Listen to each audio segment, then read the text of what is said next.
Desligue o ruído e conecte-se aos factos. Temos 10 estadias num dos hotéis de luxo Alma Lusa na Comporta. 2 adultos, 2 noites. Assine hoje o Observador com até 58% de desconto e habilite-se a ganhar. Tudo em observador.pt.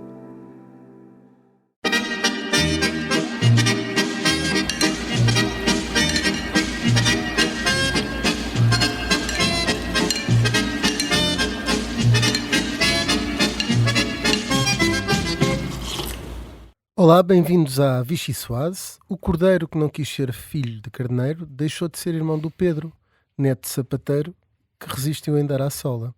E ao mesmo tempo alguém perguntou: consegues ouvir os tambores, Fernando?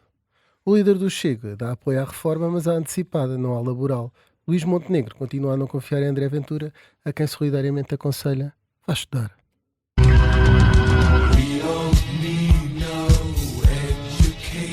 Tem de pensar, ponderar, estudar e aprofundar aquilo que está a dizer.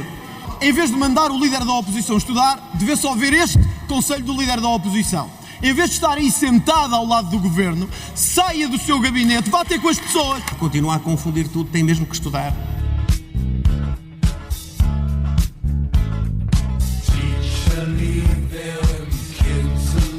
Desculpe lá, isto não é uma questão nem de estudar mais, nem menos, nem de mais. Isto é uma questão simples.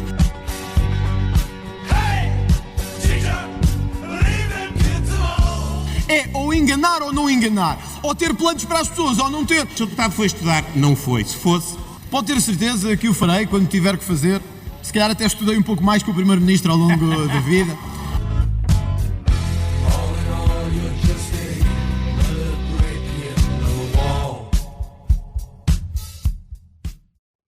Eu sou o Rui Pedro Antunes, sou editor de política do Observador e tenho comigo o coordenador de política da Rádio Observador, Miguel Viterbo Dias, e as jornalistas da secção de política, Mariana Lima Cunha e Rita Tavares. Vai começar a Vichy Soase. Estava tudo muito pouco explicativo, não era? Não, Rui, eu queria parabenizar-te pela charada que nos deixaste aos nossos ouvintes. Tu sabes que é um cordeiro, do ponto de vista do mundo animal. Sim. Eu acho que sim. É filho de quem? É mais novo. Exatamente. É filho do carneiro. Mas neste caso não é. Não quis ser, nem filho, E nem atenção, nada. que estamos a gravar isto em plena Ovibeja. Portanto, tudo se relaciona. Tudo se podia resolver com uma visita ao Ovibeja. Esta Havia Vichy alguém Soase podia ser na Ovibeja. saía de Olha, esquiar. boa sugestão. Olha, Fica para Já a próxima estivemos em edição. sítios piores. Nada mal. Olha, eu Eu até ia dizer apagar, mas acho que não. pronto, e o Fernando é o Fernando Medina. O que é que não percebeste mais, Miguel? O que é que eu tenho a explicar? As legendas. Dos tambores é por causa da música do Zaba que começa assim. Eu depois leio o entre linhas. Muito bem, olha, vou começar com uma sopa seca que se agarra às costas, que parece uma coisa inventada, mas não é. Está aí o link, vocês podem conferir que ela existe e tem ingredientes Esta Vichy Soase vai ter depois o manual de apoio disponível. no gastronomias.com. Continuamos atrás de um patrocínio. Estou a brincar. Missão da carteira, estou a brincar.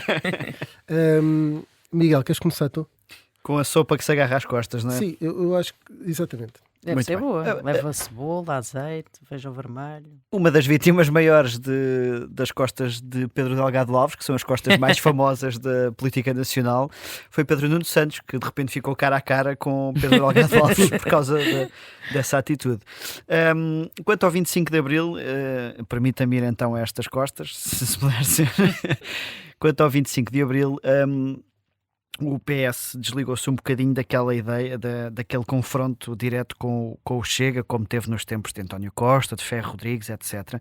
E agora Pedro Delgado Alves voltou um bocadinho a isso, agradecendo o facto desta normalização da linguagem política, porque noutros tempos, se fosse um deputado do PS numa sessão solene a virar costas à mesa da Assembleia da República, o escarcéu seria maior do que aquele que foi hoje em dia, com muitas pessoas até a apoiarem a atitude de Pedro Delgado Alves. Isso parte um bocadinho dessa normalização de linguagem que a Assembleia tem tido nos últimos anos, sobretudo nestas sessões, e o ponto comparativo é, por exemplo, se tivesse sido a bancada do Chega a virar costas a um Lula da Silva ou a alguém que fosse lá e que o Chega não gostasse, que recebeu muitas críticas e bem por parte do PS na altura, e que agora há um aplaudir de uma parte do PS a Pedro Delgado Alves.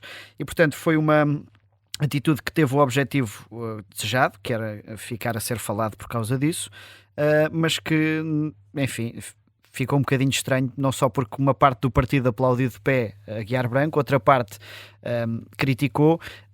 Não me digas que descobriste agora que pouca gente na bancada do PS gosta do apoia Pedro Pedro Delgado Alves. E ainda nesta questão, só relacionando com o discurso propriamente dito de Aguiar Branco, que foi um discurso construído, parece-me, para ser divisivo, mas que teve um erro, que foi misturar duas coisas, porque há um debate que Aguiar Branco podia protagonizar, que era a questão dos salários dos políticos, e que até fica bem a alguém que já está, digamos, mais perto do fim da vida política, como é Aguiar Branco, que já está, digamos, quase no topo da carreira, e que pode lançar essa discussão dos políticos receberem mal ou de merecerem ser aumentados, mas misturar isso com a transparência acabou por ser misturar dois assuntos que têm pouco a ver e que são um bocadinho antagónicos, que é nós, se queremos dar mais poderio financeiro e tornar a profissão mais apetecível, por outro lado também se pode exigir mais àqueles que aceitam ir para a política. Rita Tavares, queres ir lá? Aonde? À sopa das costas. À sopa ia, mas Sei que fica agarrado às falar, costas. falar disto é que já é mais chato. Porque houve dois discursos nesse dia, no dia 25 de Abril, que foram importantes e que marcaram o dia, que foi o do Presidente da Assembleia da República e o do Presidente da República, que, embora pareça sobre a mesma coisa, não são bem sobre a mesma coisa. Estão a falar até de leis diferentes, uma da lei das incompatibilidades e outra da lei de financiamento dos partidos. Evidentemente que as duas vão dar à transparência da vida pública. Não me parece que sejam discursos propriamente incompatíveis, embora o de José Pedro Aguiar Branco pareça quase uma preocupação de primeiro mundo num país que, desse ponto de vista, não está bem no primeiro mundo. Com isto quer dizer o quê? Que o índice de percepção da corrupção em Portugal é elevadíssimo. Temos um ex-primeiro-ministro que está para ser julgado há anos e o julgamento está a ser, como todos nós sabemos. Temos um outro ex-primeiro-ministro que saiu de funções por causa de um caso de justiça também, sobre o qual o diretor do DCAP veio dizer esta semana que não esperem nada sequer em 2027 sobre a investigação, conclusões sobre a investigação, porque está muito difícil aceder aos e-mails. Portanto, todo este quadro nos mostra que, por mais que possa haver este discurso de primeiro mundo que os políticos têm de ganhar mais e que o escrutínio também não pode ser tão grande que chega ao número de casas de banhos que têm em casa, que já agora foi um exemplo que a Aguiar Branco deu, que me parece um bocadinho infeliz, tendo em conta que parece tocar na casa do Primeiro-Ministro e parece uma coisa defensiva para e a cor da Luís pulseira Montenegro. sobre o atendimento do que se faz ao SNS. Portanto, parece estar a defender especificamente que era o líder parlamentar do PSD, Para a que era o cirurgia de emergência. que é prioritária. da origem dele. Pois, essas partes caem mal. Mas o que eu estava a dizer é que pior do que cair mal é ser num contexto pouco apropriado. A percepção das pessoas relativamente aos políticos, e é isso que tem alimentado o Chega ultimamente, não é aquela que José Pedro Aguiar Branco está ali a transmitir. Nós ainda estamos no patamar em que o escrutínio tem que ser absoluto e a transparência também.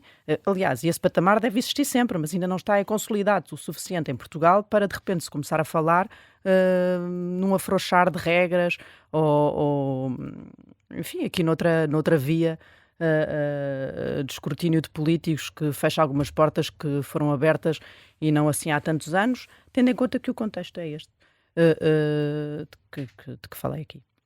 Mariana Lima Cunha.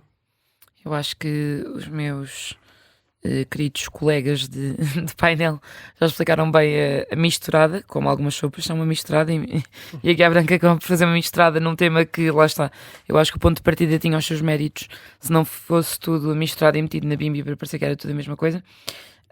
E portanto eu se calhar escolhi outro tema para falar Com certeza. Podes virar as sopa. costas ao Pedro Delgado Alves. Mariana virou as costas à transparência. Exato. como Aguiar Branco.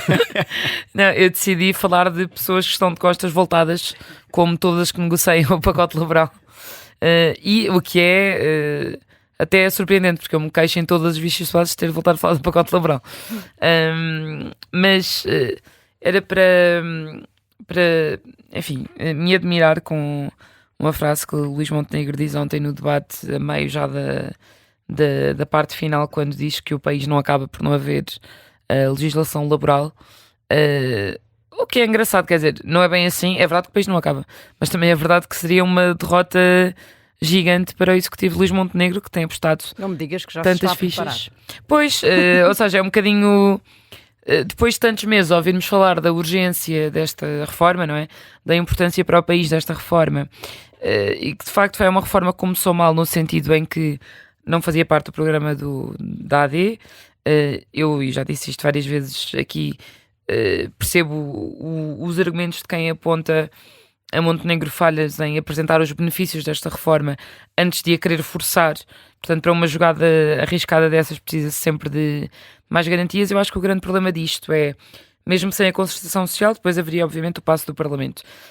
E o grande problema é que isto não é como os dossiês da imigração. Por exemplo, nos dossiês da imigração, o Chega, por muito que estique a corda e que fale em linhas vermelhas e etc., tem sempre um interesse em que no fim passe qualquer coisa. Porque é sempre um avanço no sentido daquilo que eles querem. Da sua agenda. Neste caso, ou seja, mesmo que seja uma versão mais descafeinada, é bom. Para o Chega. Neste caso, o eleitorado do Chega, que não é homogéneo e que nós falamos muito da questão de haver, enfim, as pessoas, os trabalhadores ressentidos, as pessoas que antes votavam noutros partidos que também faziam que faziam protesto. Aliás, André Ventura confirma que o seu eleitorado tem esses interesses, tanto que chegou a ter a intenção de criar um sindicato ou uma central sindical que depois nunca avançou, e tal como passa o tempo a pedir, por exemplo, aumentos de pensões, critica a perda de direitos nesta reforma laboral, pelo menos desde que houve a primeira greve, e agora há também uma sondagem que indica que os portugueses não estão propriamente ao lado desta reforma laboral e que acham que beneficia os patrões, e portanto...